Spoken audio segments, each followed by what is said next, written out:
Robinson Crusoe, Moll Flanders, personajes de novela, pero sobre todo en el caso del primero, casi un mito que se ha convertido en un adjetivo. Eres un Robinson, significa algo más. Los dos nacieron, junto a otros muchos, de la pluma de Daniel Defoe, uno de los primeros novelistas, quizá el primero, el precursor. Daniel Defoe era escritor, era periodista, era panfletista, era inglés y es mundialmente conocido sobre todo por este personaje con el que hemos empezado, por Robinson Crusoe.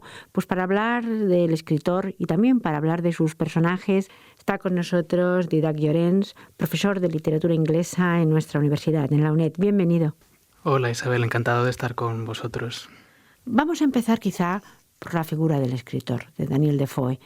Hemos dicho que fue bastantes cosas. De hecho, ni siquiera empezó siendo escritor y periodista o panfletista, que luego explicaremos lo que es, sino que venía de una familia humilde y él tuvo pues otros muchos trabajos que no tenían demasiado que ver con la literatura.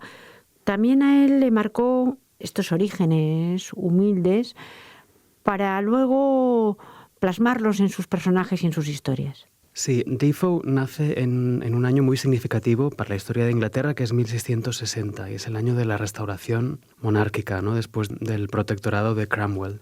Entonces es una época de gran libertad, se vuelven a abrir los teatros, es la época de la sátira contra el poder establecido. Él, como tú has dicho, está un poco acomplejado socialmente.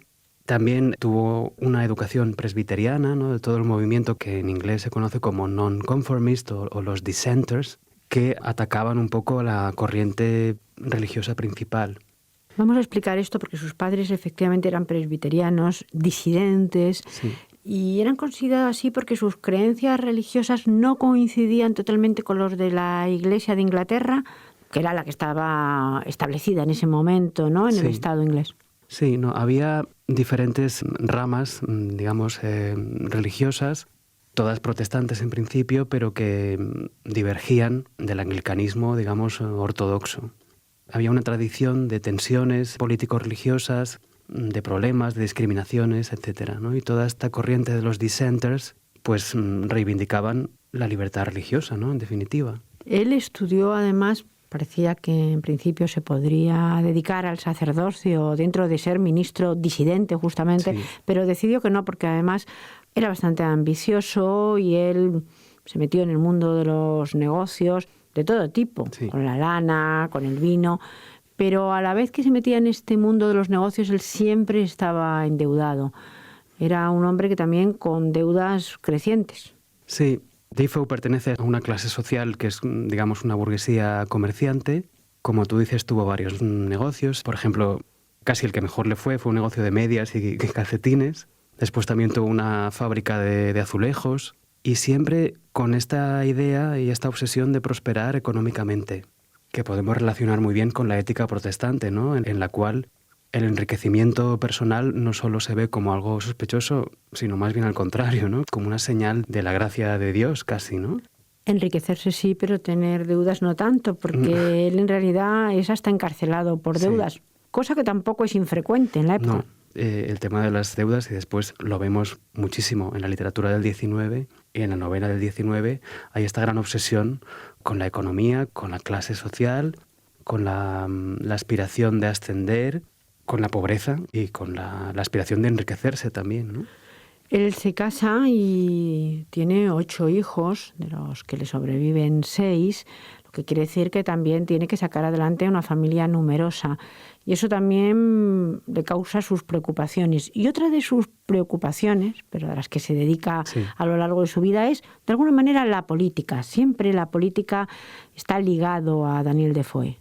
Sí, y eso lo podemos relacionar con lo que hemos hablado hace un momento, ¿no? Con su educación de dissenter, ¿no? De non-conformist. Y Defoe fue siempre una persona muy contestataria. También fue un activista político a través de muchos artículos, de muchas publicaciones en prensa.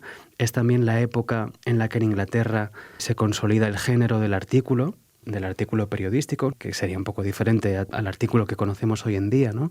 En el que se trata quizás un tema más a fondo. Y este tipo de publicaciones le trajeron cierta fama y también muchos problemas. Él además apoya políticamente y se define, aunque luego también veremos cómo se define a veces en un bando y a veces en otro. Sí. Pero en el año 1685 Defoe apoya la rebelión del duque de Monmouth. Sí. Y luego también apoya a Guillermo III de Orange en la revolución. Siempre está pensando en que va a entrar en la cárcel, aunque entra y luego le ponen en libertad.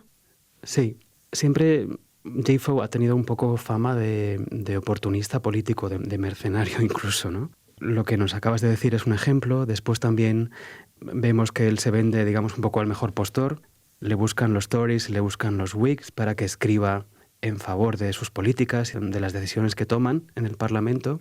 Y después también hay un panfleto muy famoso, un panfleto satírico, que es un género importantísimo en la literatura inglesa del periodo, que en inglés se llama The Shortest Way with Dissenters, y que trataba precisamente de este problema de las diferentes sectas religiosas de Inglaterra, ¿no? Y este es el que también le va a traer muchos problemas y le va a llevar a la cárcel y a la picota, literalmente, ¿no?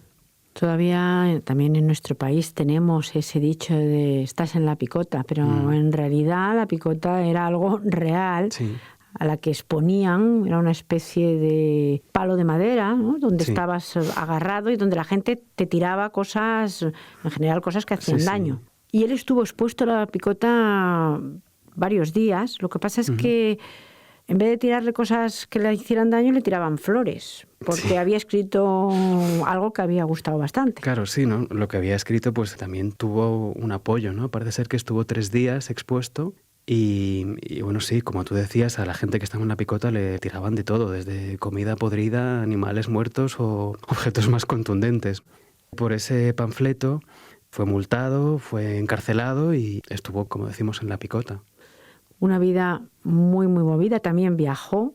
Sí. Estuvo en España y estuvo también en Portugal. En fin, era un hombre que se movía por sus negocios y hay que ver que en la época en la que estábamos también su religión por un lado y la política por otro marcaron bastante, ya lo veremos, sus obras, las que estaban también presentes esos temas. Yo creo que una vez hecha esta pequeña semblanza de esta vida un poco turbulenta de Daniel Defoe, podemos empezar con su principal, diría yo, novela, la que ha trascendido más, aunque luego veremos otras y otros personajes, Robinson Crusoe.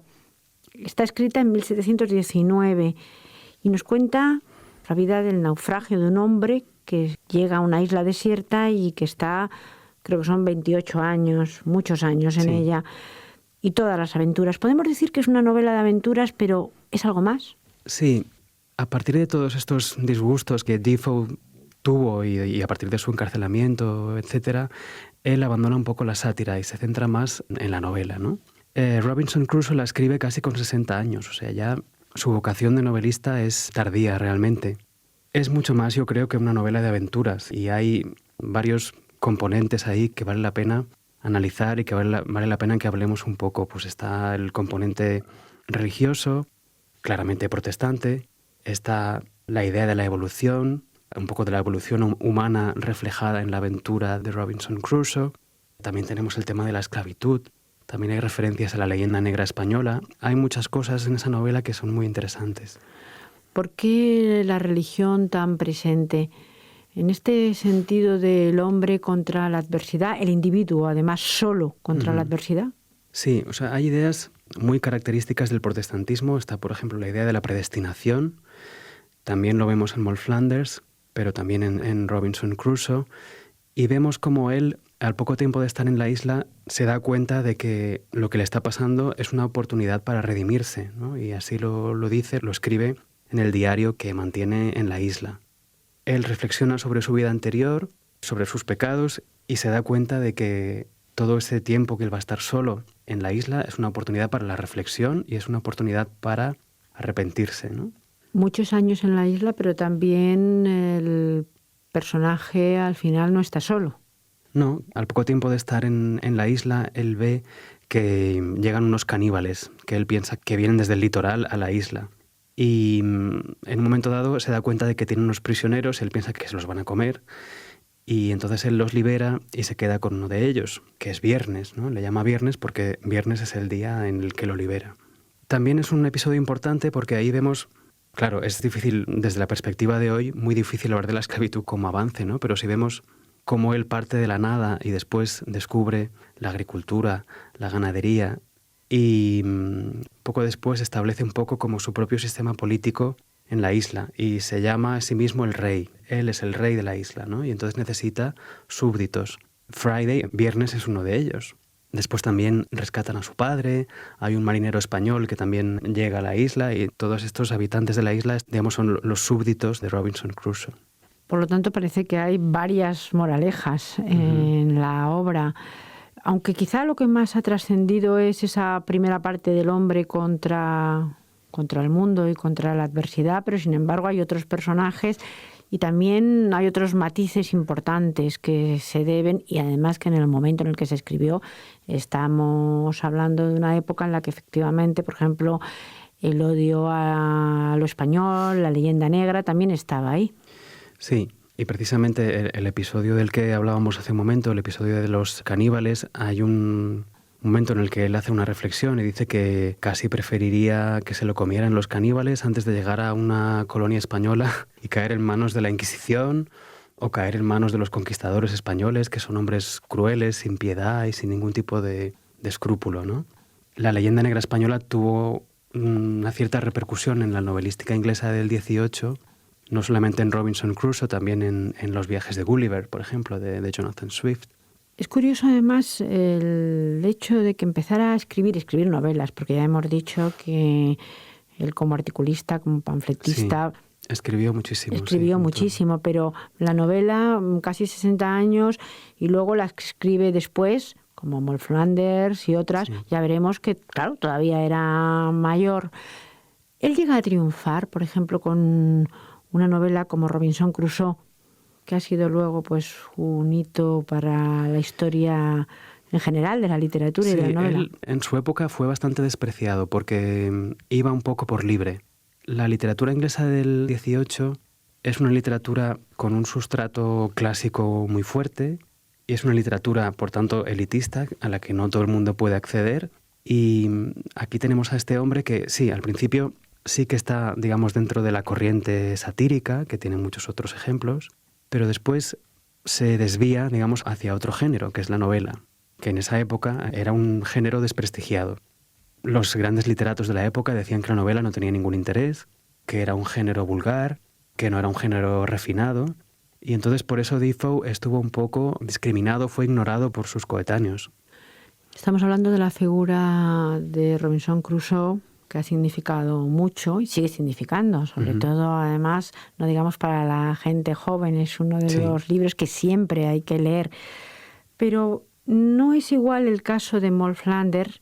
Aquí no diría yo que el personaje fuera demasiado juvenil ni infantil, quiero decir, para la lectura, porque es un personaje curioso y sobre todo para la época. Es una mujer totalmente libre, que roba, que comete adulterio, en fin, con una vida muy, muy movida, que es prostituta o prácticamente prostituta. Además, escribe en primera persona, ella cuenta lo que le va pasando, y es una novela también muy curiosa. Sí, en realidad, en la mayoría de las novelas de Defoe vemos el mismo patrón, ¿no? Un personaje principal que parte de una situación poco favorable, o un personaje principal que aspira a algo más y después las cosas no le salen bien. Y en Moll Flanders esto es mucho más obvio al tratarse de una mujer. Una mujer además que nace en la cárcel porque su madre estaba presa, que después es criada por otra mujer, después entra, digamos, a servir con una familia. Y a partir de ahí, pues es una mujer autosuficiente que tiene que buscarse la vida. Casi un mito dentro de la novelística de Defoe. Casi todos sus personajes tienen que hacer eso. Y en la mayoría de los casos acaban bien, ¿no? Acaban bien y acaban haciendo fortuna, ¿no? Acaban ricos. Que casi todos sus personajes sean así, pues desde luego ya dicta un poco también el carácter de él. Pero que sea una mujer es todavía más importante porque desde luego era una época en la que las mujeres no tenían demasiados derechos, por no decir ninguno. Sí, es interesante que él elija a una mujer. También eligió después a otra, tiene otra novela que se llama Roxana, una novela posterior, Pero sí, ese es un componente original, digamos que el hecho de que el personaje principal sea una mujer y que él asuma la narración en primera persona, y después también que la acción esté situada en un ambiente urbano, ¿no? en el Londres de la época. Entonces, Moll Flanders llega a Londres y ahí se da cuenta de que, claro, que lo más importante es el dinero, que para una mujer es imprescindible casarse bien, para su supervivencia social, digamos, y a partir de ahí, pues Moll Flanders va encadenando matrimonios sin demasiada suerte, la verdad. Son dos personajes totalmente diferentes y es más, no solamente diferentes, sino que mientras que Moll Flanders parece que está dentro un poco de la novela picaresca, Sí.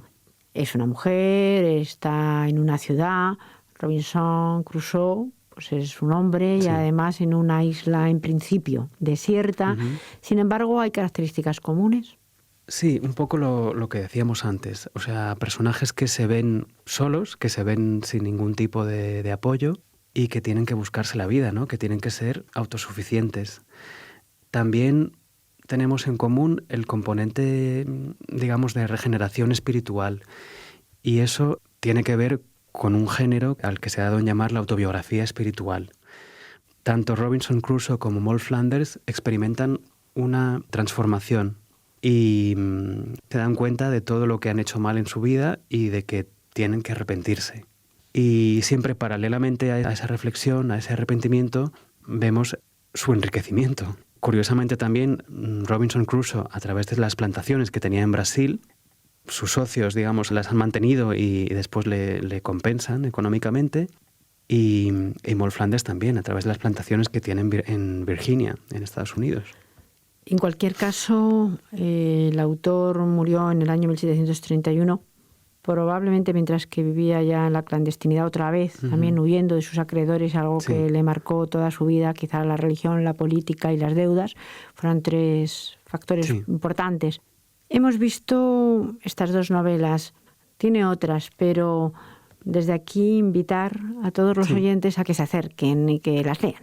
Sí, son sobre todo Robinson Crusoe y Moll Flanders dos novelas que tienen una importancia histórica, porque vemos cómo la novela se está forjando. O sea, no son novelas quizás tan perfectas ni tan bien construidas como las novelas contemporáneas, pero son novelas que tienen precisamente ese interés, ¿no?, de algo que se está forjando. Pues muchísimas gracias. Gracias.